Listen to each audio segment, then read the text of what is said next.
Hi, I'm Phil Constantine. On this episode of Travels with Phil, we're going to be looking at beautiful stratigraphy or layers in nature, and unusual for me, almost entirely unnarrated. Enjoy.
Travels with Phil continues on the Nodum to Bullfrog Creek Road, which is on the eastern edge of the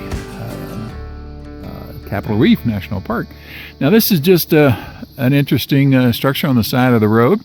And to give you an idea how big it is, I'm going to come over here, right there. Now, not the first band up there, but just right in there. That was my head height when I was standing up underneath it. So I don't know how tall that is, maybe 70, 80 feet, something like that. But that's just something on the side of the road. But you can definitely see the rock layers here, the different strata, the different kinds of stone that are out, and then the mountains in the background.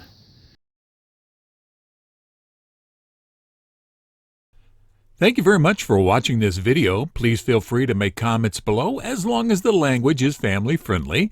And if you like this video, please click on the thumbs up button below. You can also subscribe to my YouTube channel by clicking on the circle with my picture in it in the lower right-hand corner of the video. The arrow is pointing at it now. And once you have subscribed, you can be notified of when I have a new video posted by clicking on the bell icon in the description field below the video. Thanks again for watching.